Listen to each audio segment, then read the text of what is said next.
Welcome to News Desk on Celebration TV. I am Comfort James and it's many thanks for joining us. Quickly a look at the news making the rounds for today. Edo carpets Tinubu as Lagos APC defense ex-governor. Local flights take off once again in Angola post.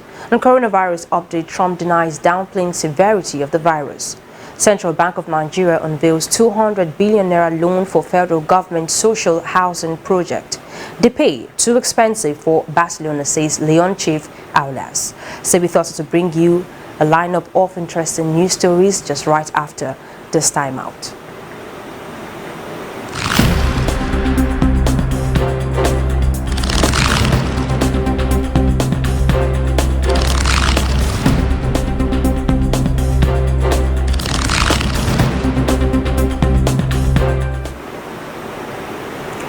Welcome back, and now the news in details. Edo carpets Tinubu as Lagos APC defense ex-governor. The special advisor to Edo State Governor on Media and Communication Strategy, CRUSADES, has said the national leader of the All Progressives Congress, Asiwaju Bola Tinubu, cannot extend his political empire to Edo State. Osage expressed confidence that Edo people were determined to end godfatherism in the state. This was contained in a statement he issued in Benin on Tuesday. Osage, who was responding to a call by Tinubu for the people of Edo to reject Godwin Obaseki, governor of Edo State, in Saturday's governorship election, said Tinubu's call was made during a television program was part of his plot to expand his political dominance to Edo State. The statement read in part, Tinubu knows clearly that come September 19, when godfatherism would have been dismantled in Edo State, the people of Lagos may just have found a recipe and formula for removing the chokehold placed on their collective destinies for decades by Tinubu, hence the inciting television broadcast. He should take note that Edo people do not yield their will, liberty and power of choice to oppressive figures because they are perceived to have economic and political means. They call on all Edo people, friends of Nigeria and all lovers of democracy to disregard all the comments by Tinubu as the allegations about the Edo State House of Assembly and all the claims in the broadcast are completely false. According to him, the outcome of Saturday's election would reinforce the reigning saying in Edo's public sphere, Edo no be Lagos. Meanwhile, the Lagos State chapter of the All Progressives Congress has chided the People's Democratic Party and Governor Godwin Obaseki. The APC accused both Obaseki and the PDP of chasing shadows with their baseless allegations against the APC and Asiwaju Bola Tinubu. Lagos State chairman of the party, Alhaji Tunde Balogun, said Obaseki was the architect of his personal misfortunes as his defeat was imminent. And moving forward, Lagos promises to pay minimum wage in October.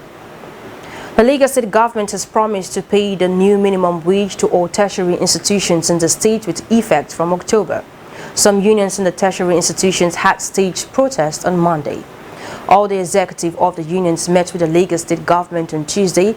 A statement by the special advisor to the Lagos State governor on education, Tokunbo Wahab, said Governor Babajide Sanwo-Olu had pledged to commence payment of the new minimum wage, consequential adjustment to the tertiary institution workers.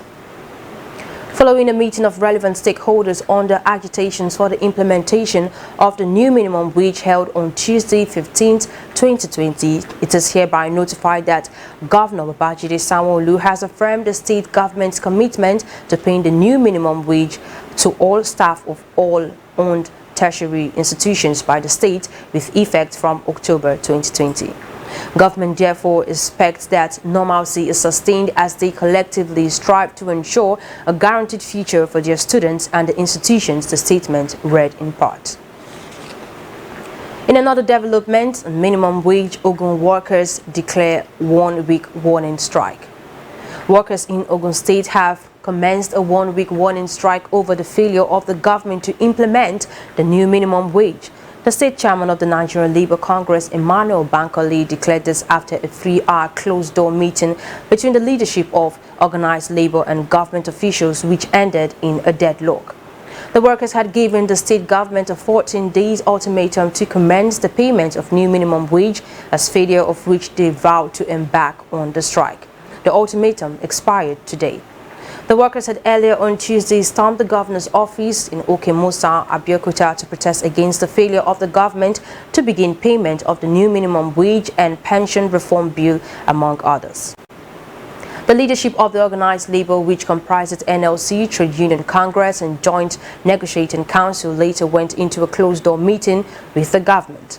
Addressing journalists after the meeting, Bankole said the meeting between the labor and government had ended in a deadlock, adding that they decided to embark on a one-week strike. The labor leader lamented that the workers had been taken for granted for too long and accused Governor Dakpo Abiodun of being insensitive to their plight. Bankole said, unfortunately, the negotiation is deadlocked, and so the one-week warning strike will commence today. And now looking at news stories coming from around Africa, local flights take off once again in Angola post. Ready for takeoff, commercial flights in Angola, which resumed this week following their suspension in early March at the onset of the COVID-19 pandemic, with only domestic flights available for bookings as of now. The first highly anticipated round-trip flight between Luanda and Cambida on Monday was surrounded by confusion at the airports, with more passengers as there were seats. Nevertheless, domestic flights will continue with a round-trip to Soyo in Zaire province on Wednesday and a two-way connection between the capital city and Hambo on Thursday. International flights are scheduled to operate next Monday. Now, this marks a huge step towards economic recovery that also coincides with a rise in the country's coronavirus testing capacity, as for the first time in more than 800 tests were carried out in a single day, as reported by officials on Tuesday. Tests that resulted in the confirmation of 51 new infections, which sees the national caseload at nearly 3,500, with 136 deaths since the start of the global coronavirus health crisis. A situation to which the newly opened Walter Strangeway Hospital, unveiled this week by President João Lourenço in Quito, the capital of province of Biu, will now be able to provide assistance, along with several other medical specialties available at the new hospital in the center of Angola, such as dialysis procedures undergone by the first patients on Monday. Now, still from around Africa, camel racing back on in Egypt post-COVID-19 lockdown hiatus. Hooves thundering against the sands of the vast plateau in the Sinai Desert, Egypt, as more than 500 mechanical jockey-clad and jersey-wearing camels completing a 2-kilometer race were vibrantly cheered on by the traditionally clad spectators in jalabias and headdresses, riding alongside the sporting event in SUVs, and thrilled to be able to once again partake in this cherished cultural heritage after a 6-month hiatus in light of the COVID-19 pandemic. The competition is training for the international race, which should take place in October in Sharm el-Sheikh. Saleh Al-Mazani, head of the Nueva Camel Club, told AFP. Camel racing is a popular traditional sport in many Arab countries, most notably in the Gulf region and in Egypt. Bedouins of the South Sinai Desert have kept up the tradition. To the Bedouins, the race is a way of keeping a traditional heritage alive.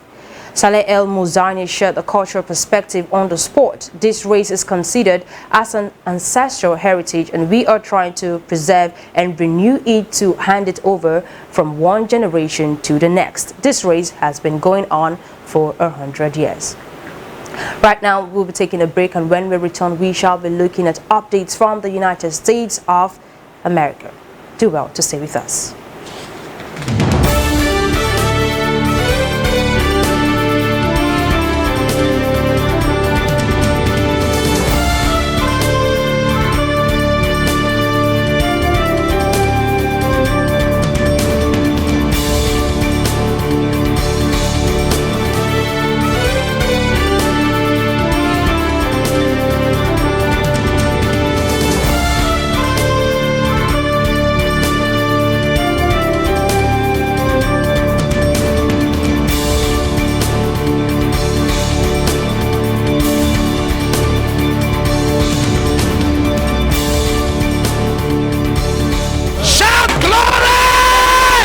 every gathering, there is a waiting. To every act of remembrance, there is a sure visitation. For the Lord is mighty to save. His arms are stretched forth to deliver. Papa, sir, her legs and hands were bound. Papa, she was mad. Been mad for 2 years. Mad for 2 years. Are you just looking?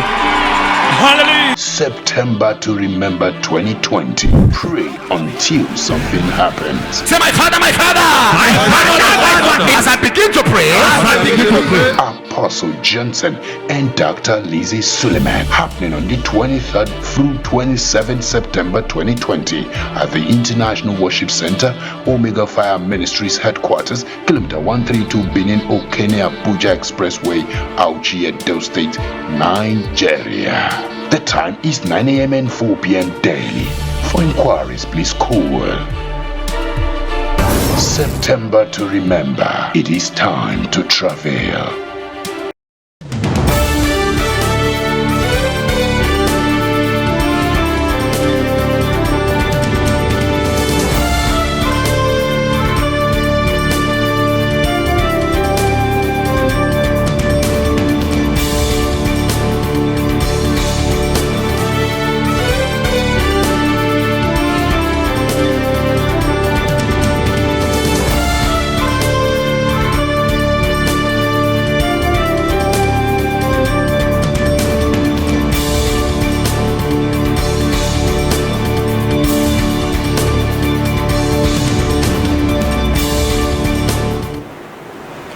Welcome back. Still on News Desk on coronavirus updates, Trump denies downplaying severity of the virus.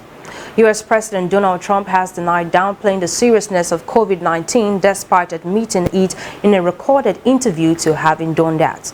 At a televised event with voters, Mr. Trump said he had upplayed it. The claim contradicts comments Mr. Trump made to journalist Bob Woodward earlier this year when he said he minimized the virus severity to avoid panic. Mr. Trump also repeated on Tuesday that the vaccine could be ready within weeks despite skepticism from health experts. No vaccine has yet completed clinical trials, leading some scientists to fear politics rather than health and safety is driving the push for a vaccine before the 3rd November presidential elections. More than 195,000 people have died with COVID-19 in the U.S. since the beginning of the pandemic, according to data collated by Johns Hopkins University. Meanwhile, the magazine Scientific American on Tuesday endorsed the presidential candidate for the first time in its 175-year history, backing Democrat Joe Biden for the White House. The magazine said Mr. Trump rejects evidence and science and described his response to the coronavirus pandemic as dishonest and inept. Now looking at more updates for this time around from Asia, Yoshihide Suga elected Japan's new Prime Minister succeeding Shinzo Abe. Japan's parliament has elected Yoshihide Suga as the country's new Prime Minister following the resignation of Shinzo Abe. After winning the leadership of the governing party earlier this week, Wednesday's vote confirms the former chief cabinet secretary's new position. A close ally of Mr. Abe, the new prime minister is expected to continue his predecessor's policies. Shinzo Abe announced his resignation last month, citing ill health. Early on Wednesday, Mr. Abe held his final cabinet meeting and told reporters he was proud of his achievements during his nearly 8 years in power. Mr. Suga then easily won a poll for Prime Minister in the Diet, Japan's lower house, receiving 314 out of 462 votes. Given that a coalition headed by his conservative Liberal Democratic Party, LDP, holds a majority in the House, his win was widely expected. Along with his new cabinet, he will later be ceremonially endorsed by the Emperor at the Imperial Palace. And now to business news. Central Bank of Nigeria unveils 200 billion naira loan for federal government social housing project. The Central Bank of Nigeria has said it will release a cumulative maximum limit of 200 billion naira to provide construction finance facility to enable Family Homes Funds Limited to implement the federal government social housing program as part of the economic sustainability plan for 2020. The CBN disclosed this on Tuesday in a report on framework for the implementation of Family Homes Financing Initiative. Part of the report read, funds will be released to FHF on project basis subject to the cumulative maximum limit of 200 billion naira. A project is defined as a cluster of homes in the same geographical location and covered with the same title documents and approvals. According to the Central Bank of Nigeria, mass housing construction is among the key economic activities with potential to create significant number of jobs rapidly. It is in this light of, or rather it is in the light of this that the bank introduces this financing initiative to support the federal government's economic sustainability program to fast-track the deployment of 300,000 homes in the 36 states of the Federation and the Federal Capital Territory and to create up to 1.5 million jobs in 5 years, it said. The Central Bank of Nigeria said the initiative was to be implemented in collaboration with Family Homes Fund Limited as the lead developer and eligible obligor. Now still on business, rise in prices of bread, cereal, yam, others escalate Nigeria's inflation. Nigeria's inflation has recorded 7th month consecutive rise to 13.22% in August. Headline inflation rate stood at 12.2% in February, from where it rose steadily every month to 13.22% in August. When compared to 12.82% recorded in July 2020, inflation rate rose year-on-year by 0.40%. Similarly, in August, food inflation increased by 0.52% to 16% from 15.48% in July. This was due to a rise in the prices of bread and cereals, potatoes, yam and other tubers, meat, fish, fruit, oils, and fats and vegetables. However, analysts in the financial sector have projected further rise in food inflation to 13.51% this month, citing recent directive of the Central Bank of Nigeria to halt sales of foreign exchange to food importers, increment of electricity tariffs, fuel prices and FX market instability. In its Consumer Price Index report for August 2020, the National Bureau of Statistics stated the CPI, which measures inflation, increased by 13.22% in August 2020. This is 0.40% points higher than the rate recorded in July 2020. Increases were recorded in all COP divisions that yielded the headline index. On a month-on-month basis, the headline index increased by 1.34% in August 2020. This is 0.09% higher than the rate recorded in July 2020. On food inflation, NBS noted the composite food index rose by 16% in August 2020 compared to 15.48% in July 2020. Now, this rise in the food index was caused by increases in prices of bread and cereals, potatoes, yam and other tubers, meat, fish, fruits, oils, and fats and vegetables. Coming up right next after this break is news from the world of sports. The pay too expensive for Barcelona, says Leon chief Aulas. We'll get back to this news and bring you more details after the break.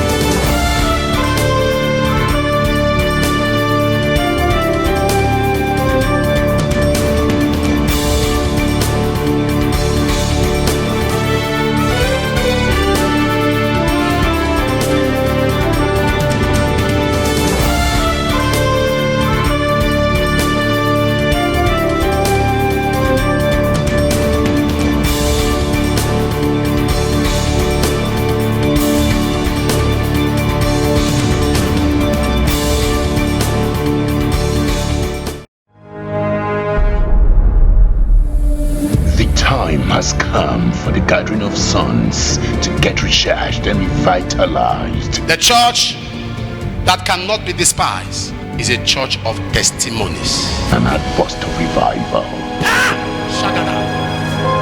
There's a revival! Let's take it. International Ministers Conference, October edition. Testimonies are the trademark of God's mandate. Apostle Johnson and Dr. Lizzie Suleiman, 28th through 30th October 2020. Ministers without blemish. Time 8 a.m. and 3 p.m. GMT+1. Happening live at the International Worship Center, Omega Fire Ministries, Kilometer 132 Benin Okene Abuja Expressway, Auchi, Edo State, Nigeria. For inquiries, please call Ministers without blemish. Prepare for your next level.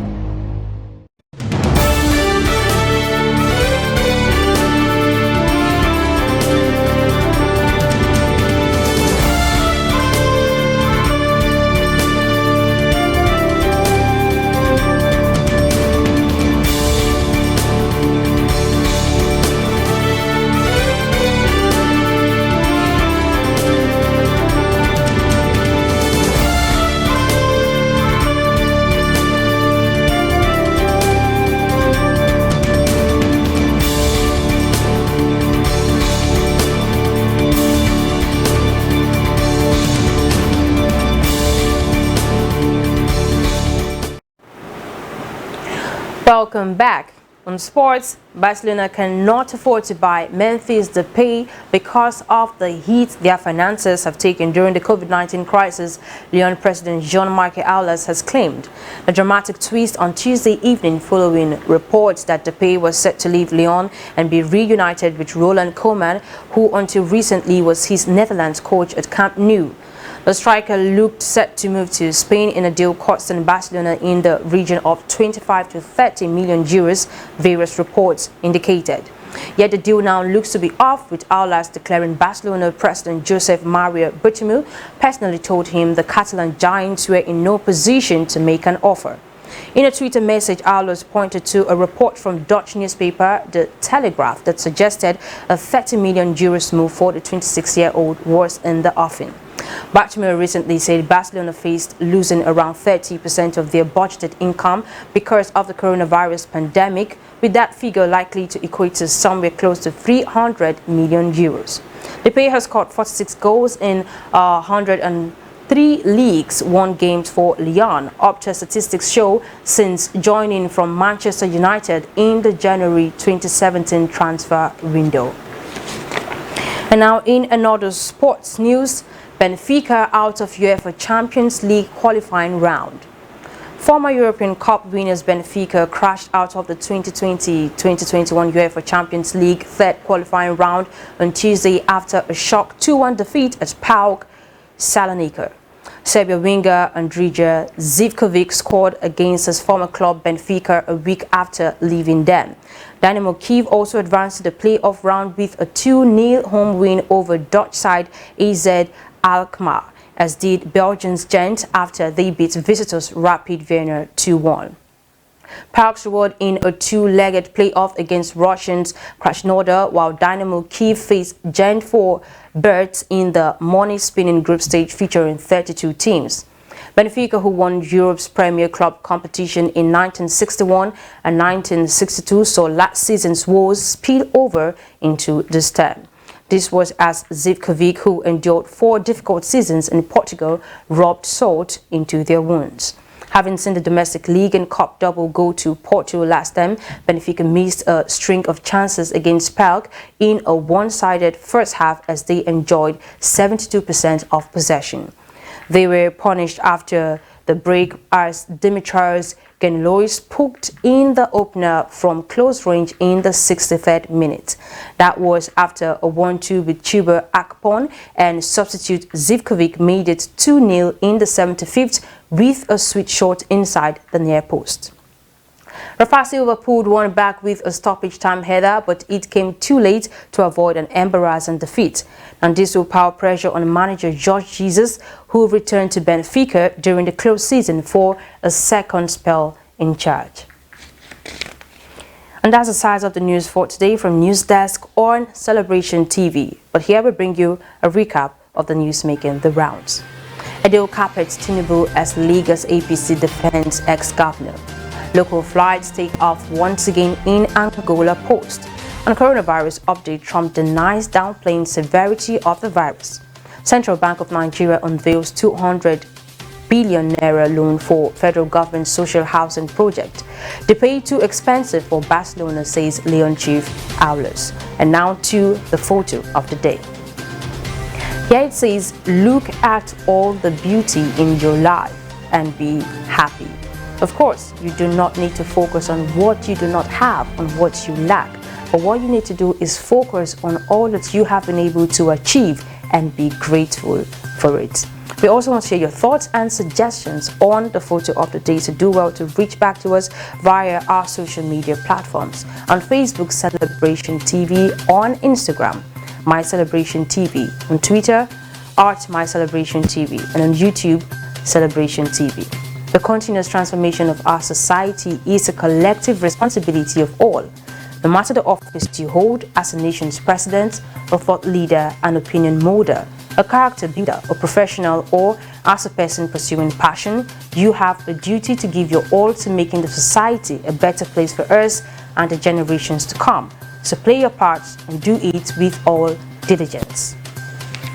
I am Comfort James, and it is many thanks for watching.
Shout glory! To every gathering there is